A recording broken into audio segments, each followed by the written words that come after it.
Welcome back અને હવે નજર કરીએ વીટીવીની વિશેષ રજૂઆત જો હું પ્રધાનમંત્રી હોઉં તો પર જેમાં વીટીવી અમદાવાદ અને વલસાડના કેટલાક યુવક યુવતીઓના મંત જાણવાનો પ્રયાસ કર્યો છે અને મળ્યો કંઈક આવો જવાબ।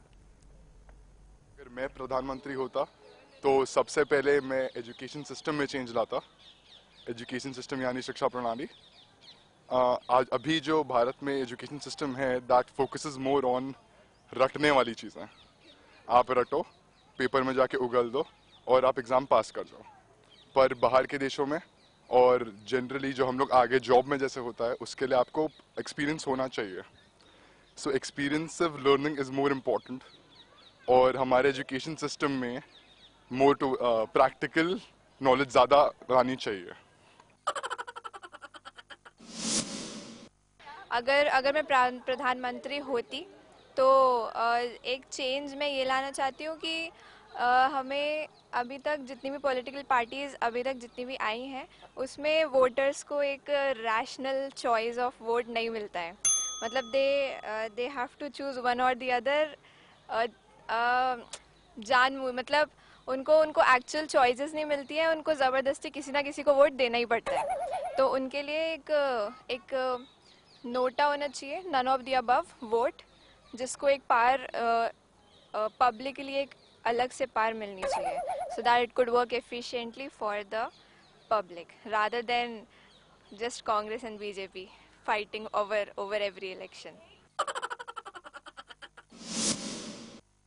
હું આ માધ્યમથી આપશ્રીને ખાલી એટલું જણાવવા માગું છું કે જો હું વડાપ્રધાન હોઉં તો અત્યારે હાલ જે જંગલોનો નાશ થઈ રહ્યો છે વિકાસની લાયમાં, તો એ આપણે રસ્તાની આજુબાજુમાં જે ખોટા બાવળિયાઓ, ખોટા જંગલી ઝાડો જે ઉગી નીકળ્યા છે તેના બદલે આંબા, આંબળા, જાંબુડા, આયુર્વેદિક વનસ્પતિ એ પ્રકારના વૃક્ષો જો રસ્તાની બંને બાજુ વાવવામાં આવે તો આ વસ્તી જે વધી રહી છે તેમને આયુર્વેદિક દવાઓ, ફળો અને બધું આસાનીથી મળી રહે। અત્યારે બાવળિયાઓનો બહુ ઉપદ્રવ છે, દરેક રસ્તાની આજુબાજુ ખોટી રીતે ઉગે નીકળેલા છે। એના બદલે દરેક રાજ્ય સરકારો કેન્દ્ર સરકારની સહાયથી કે અન્ય પ્રકારે બંને બાજુ આવા વૃક્ષો વાવે तो प्रजा ने घना बदा उपयोगी थई सके तेम छे। मैं सिर्फ ये बोल सकता हूँ कि अभी तक जो गवर्नमेंट ने जितने भी अभी तक जो एक्शन लिए हैं वो मध्यम वर्गीयों के लिए थोड़ा कम लिए हैं। तो मुझे लगता है मध्यम वर्गीयों को ध्यान में रखते हुए नेक्स्ट टाइम जब बजट वगैरह कुछ आए तो उसके ऊपर उसको काम ज़्यादा करना चाहिए, क्योंकि या तो बहुत हायर सेगमेंट के लोग बेनिफिट हो रहे हैं या फिर एकदम लोअर सेगमेंट के लोगों के लिए गवर्नमेंट ने पूरा ख्याल रखा है। बट मध्यम वर्गीयों के लिए स्ट्रगल है आज भी। तो लगता है कि उसके ऊपर गवर्नमेंट को काम करना चाहिए और उनको भी ध्यान में रखते हुए काम, क्योंकि मेजर टैक्स पेयर यही लोग हैं। बाकी सब चीज़ें तो गवर्नमेंट वर्क कर रही है, पर एजुकेशन पे ध्यान देना चाहिए। हम बातें करते हैं कि विदेश में जो एजुकेशन सिस्टम है, बट हम कुछ भी इम्प्लीमेंट नहीं कर रहे हैं। वही जो 20 साल पहले हमने पढ़ा आज बच्चे भी वही पढ़ रहे हैं। मैनेजमेंट हुआ, हायर सेकेंडरी हुआ, उसमें कोई चेंज नहीं। इसको प्रैक्टिकल करके जो बच्चों को स्किल डेवलपमेंट का हो वो होना चाहिए, जो फॉरेन में हो रहा है। जिसको साइंस नहीं पढ़ना है उसको भी ज़बरदस्ती पढ़ाया जा रहा है, तो वो कुछ चेंज होना चाहिए। जो वडाप्रधान हो ने तो पाकिस्तानना लगभग 100 टुकड़ाओ करूँ અને અઝર મસૂદને હું ત્યાંથી ચાબુકથી મારતા મારતા હું ઇન્ડિયા લાવું અને મેં એને જાહેર ફાંસી આપું, જાહેરમાં એને ફાંસી આપું।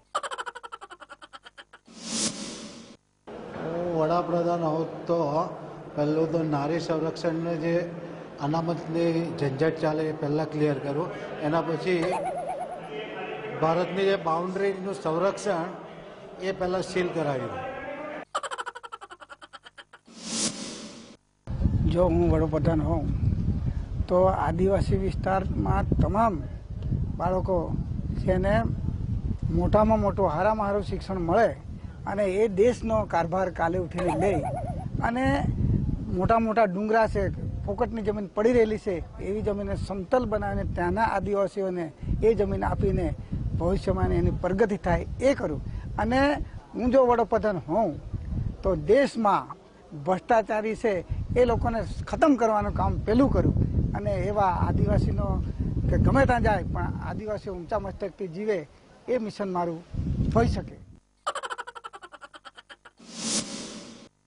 હું વડાપ્રધાન હોઉં તો જાતિવાદ છે અને આ બધી સમરસતા ભાવ સાથે દેશનું કલ્યાણ થાય એ તો કરવું જ પડે, પણ દેશ સાથે આજે દંગા ફસાદ છે, હિન્દુ મુસ્લિમ આ તે ફલાણું ઢીકું ચાલતું હોય એ બધું બંધ કરી એક જ સંભાવમાં એક જ ગતિમાં સ્ટુડન્ટ હોય કે ગમે તે ઊંચો નીચો ભેદભાવ રાખ્યા વગર એ લોકોને સમભાવે આ ભારત દેશનો નાગરિક છે, આ ભારત દેશને જે મળવું જોઈએ એ બધાને પ્રાપ્ત થાય એવું કરવું જ જોઈએ. અને જો તમે જે પ્રશ્ન કર્યો કે હું વડાપ્રધાન હોઉં તો સમરસતા ભાવ સાથે આ બધું અનામત ફલામત બધું કાઢીને સંભાવ કરી દેવું જોઈએ.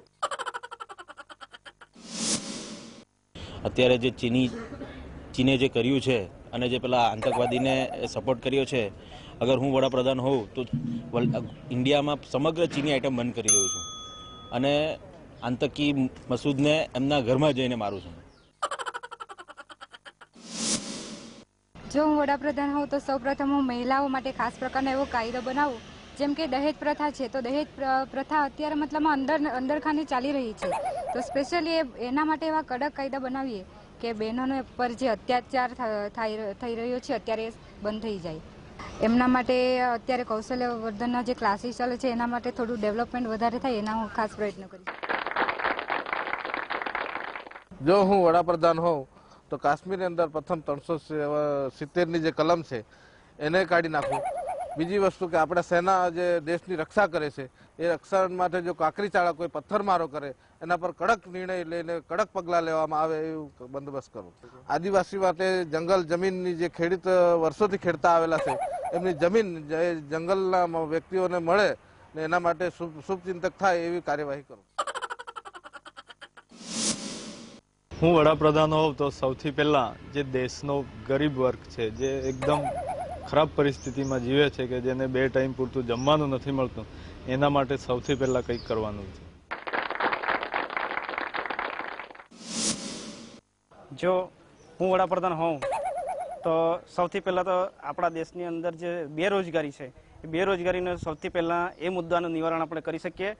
અને સૌ પ્રથમ મુદ્દાની વાત કરીએ તો આપણા દેશની અંદર અત્યારે કૃત્રિમ ખેતીઓ બધી ચાલી રહી છે અને માનવીના અંદરના જે આંતરડા છે, લીવર છે, એટેકનો પ્રોબ્લેમ છે જે વધી રહ્યો છે, એના માટે કુદરત જે ઓર્ગેનિક ખેતી થાય અને આપણો દેશ સમૃદ્ધ બને અને જે આજે યુવાનો ઓછી ઉંમરની અંદર ઘણા એક્સપાયર્ડ થઈ જાય છે, મૃત્યુ પામે છે, એના પાછળ વધારે વિશેષ હું ધ્યાન આપી શકું. અને આપણા દેશની અંદર જે અત્યારે 370ની કલમ છે જે કાશ્મીરની અંદર એ હટાવાય તો આપણો દેશ સંપૂર્ણપણે અને કાશ્મીર પણ સુખમય જીવન બને અને આવા ઘણા મુદ્દાઓ સાથે હું એમનું નિવારણ કરી શકું. મારું ખાસ તો એ છે કે હું પ્રધાનમંત્રી હોઉં તો અત્યારે જે ભારત દેશમાં રાજકારણમાં જે ખેડૂતો માટે જે ચાલી રહ્યું છે કે દેવા માફી, ખેડૂતોને પડતી તકલીફો અને ખેડૂતો માટે જો કંઈક કરવું હોય તો હું સૌપ્રથમ એવું કરવા માંગુ કે હું દેવા માફી અને બધુંથી અલગ રહી ખેડૂતોને ખાતર, ખેડૂતોને પાણી, ખેડૂતોને વીજળી હું સંપૂર્ણ મફત આપવા માંગુ છું. દેવા માફી અને એ બધું વિકલ્પ નથી.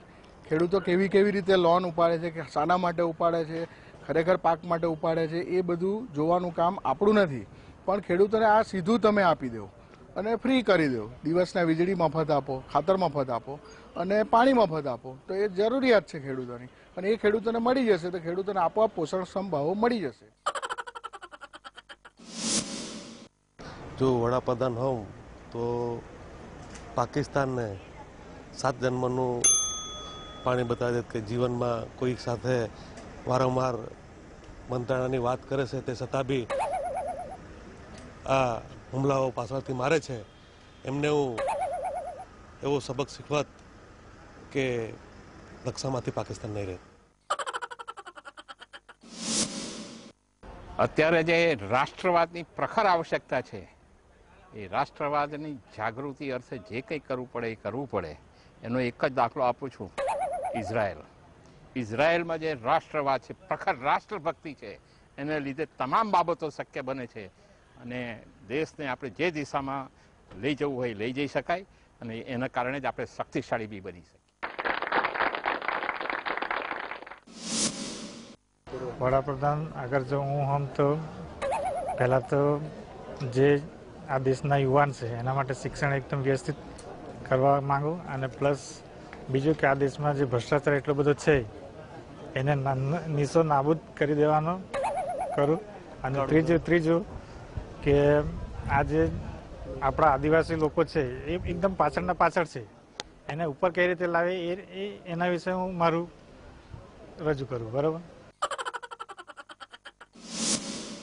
જો હું વડાપ્રધાન હોઉં તો નિશ્ચિત રૂપે જે નરેન્દ્ર મોદી સાહેબના જે વિચારો છે એને હું આગળ ધપાવવાનો પ્રયત્ન કરીશ અને વિશ્વભરની અંદર આપણા ભારત દેશનું નામ વિશ્વ ફલકમાં એકવાર ફરી વિશ્વગુરુ બને એવું હું ઈચ્છું છું. જો હું વડાપ્રધાન હોઉં તો આપણા દેશમાં અત્યારે જે આ વંશવાદ અને જ્ઞાતિવાદનું જે દૂષણ છે એને મારી દૃષ્ટિએ જ્ઞાતિવાદનું દૂષણને હું મહાન દૂષણ ગણું છું. તો જ્ઞાતિવાદ અને વંશવાદનું દૂષણ દૂર કરવાનો પહેલો પ્રયાસ કરું. જો હું વડાપ્રધાન હોઉં તો જે 70% ખેતીનો વિસ્તાર છે, જે ખેતી સાથે સંકળાયેલો વર્ગ છે, તો ખેતીનો વધુને વધુ વિકાસ થાય અને એમાં જે રીતે ઇઝરાયલની ટેકનોલોજી છે કે આંતરરાષ્ટ્રીય સ્તરે જે સારી ટેકનોલોજી છે તે વધુને વધુ ખેડૂતો સુધી પહોંચે અને એના માટે એમને સહાય મળે એ રીતનો હું પ્રયત્ન કરું. અને જેમ મને 70% વર્ગ જો જીવનમાં ઉપર આવશે તો ઓટોમેટિક વિકાસ થઈ જશે. આ સિવાય જે ગામડામાં જે ગાંધીજીનું સ્વપ્ન હતું ગ્રામ સ્વરાજનું, તો એની અંદર ગામડામાં નાના નાના ગૃહ ઉદ્યોગોને એમણે પ્રાધાન્ય આપેલું હતું. આ ગૃહ ઉદ્યોગો જે મોટી ઇન્ડસ્ટ્રીને કારણે પડી ભાંગેલા છે, પરંતુ એ ગૃહ ઉદ્યોગો પણ ફરીથી ડેવલપ થાય.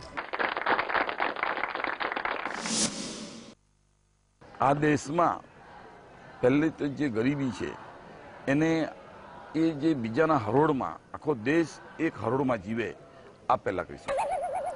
અને જે રીતે આ દેશમાં સુરક્ષાનો સવાલ ઊભો થયો છે, તો જે રીતે નરેન્દ્રભાઈએ આજે જે રીતે જડબાતોપ આખા દુનિયાને આપ્યો છે એવો જ જડબાતોપ શંકર વાલી પણ આપી શકે.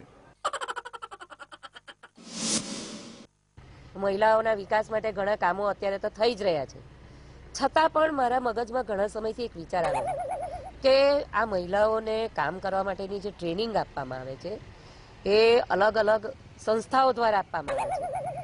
તો સરકારે શું, હું વડાપ્રધાન હોઉં તો દરેક તાલુકા પ્લેસ ઉપર અલગ અલગ જગ્યાએ એક ટ્રેનિંગ સેન્ટર ચાલુ કરું, જેનાથી એ તમામ તાલુકાની બહેનો કોઈ પણ એક જગ્યાએ આવીને ટ્રેનિંગ લે અને ટ્રેનિંગ લીધા પછી એમને જે વસ્તુની ટ્રેનિંગ લીધી હોય એને માટેની હું રોજગારી મળે એના પ્રયત્ન કરું.